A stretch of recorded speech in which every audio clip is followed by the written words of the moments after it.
Hello' বন্ধু বান্ধৱীসকল, মই এতিয়া আছোঁ ফৰকাটিং ট্ৰেইন ষ্টেচনত আৰু আজি হাফলং যাবলৈ ওলাই আহিছোঁ আৰু আমাৰ ট্ৰেইন আছে 8:30 বজাত আৰু এতিয়া 8টা বাজিছে।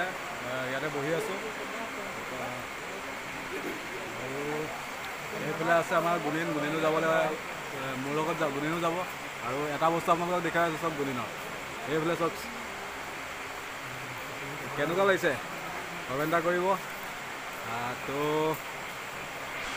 বাকী চাই থাকক ভিডিঅ'টো, স্কিপ নকৰি। বন্ধু এজনো পাই গ'লোঁ।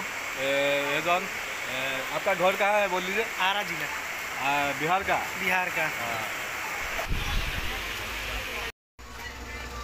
বন্ধুসকল, এয়া গুণিন ট্ৰেইনত উঠিয়ে ইয়াত এই যে ওপৰত ফাইনেলি বন্ধুসকল বৰ্তমান ডিমাপুৰ পাইছোঁহি। এতিয়া সময় হৈছে 10টা বাজিছে। তো ইয়াৰ পৰা আমি লামডিং যাম। লামডিঙত ট্ৰেইনখন এক্সচেঞ্জ কৰিম। বন্ধু বান্ধৱীসকল, এতিয়া টাইম হৈছে 11টা, কিমান হৈছে 11টা 10:58 হৈছে দেই। আৰু এইফালে বন্ধু দুজনমান আছে।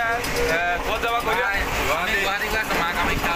গুৱাহাটী গৈ আছে, মা কামাখ্যা মন্দিৰত গৈ আছে। সকলোৰে যেন মনোকামনাবোৰ পূৰ্ণ হয়। 12:48 লামডিং পাই গ'লোহি আৰু ৰুটি চুটি ঘৰৰ পৰা অনা খাই ল'লোঁ। আৰু এতিয়া ট্ৰেইন আছে আৰু 5-10 মিনিটৰ পাছত ট্ৰেইন পাই যাবহি আৰু আমি তাৰপাছত হাফলং যাম। তো হাফলঙৰ ধুনীয়া ধুনীয়া প্ৰাকৃতিক সৌন্দৰ্যবোৰ চাবলৈ ভিডিঅ'টো স্কিপ নকৰিব। তো চাই থাকক। ফাইনেলি ট্ৰেইন আহি গ'ল। পলম নকৰি আমি বলক হাফলং গৈ থাকোঁ। গুড মৰ্ণিং বন্ধু বান্ধৱীসকল, এতিয়া সময় হৈছে ৰাতিপুৱা 4:50। মই ফাইনেলি পাই গ'লোহি অসমৰ ছুইজাৰলেণ্ড, মানে new Haflong train station, north ইষ্টৰ একমাত্ৰ হিল ষ্টেচন। আপোনালোকক ষ্টেচনটো অকণমান দেখাই দিব বিচাৰিছোঁ। এইটো মোৰ বেক চাইডে ট্ৰেইন ষ্টেচনটো আৰু অকণমান এইফালে চাওক পাহাৰকেইটা কিমান ধুনীয়া। তো কমেণ্টত জনাব কেনেকুৱা লাগিছে। হাফলঙত মই এসপ্তাহমান আছোঁ। যিমান পাৰোঁ আপোনালোকক দেখুৱাবলৈ চেষ্টা কৰিম। এতিয়া টোপনিও ধৰিছে, ট্ৰেইনত অকণমানো খোৱা নহ'লে। মোৰ লগত অহাজন কিবা খাবলৈ গ'ল আগত।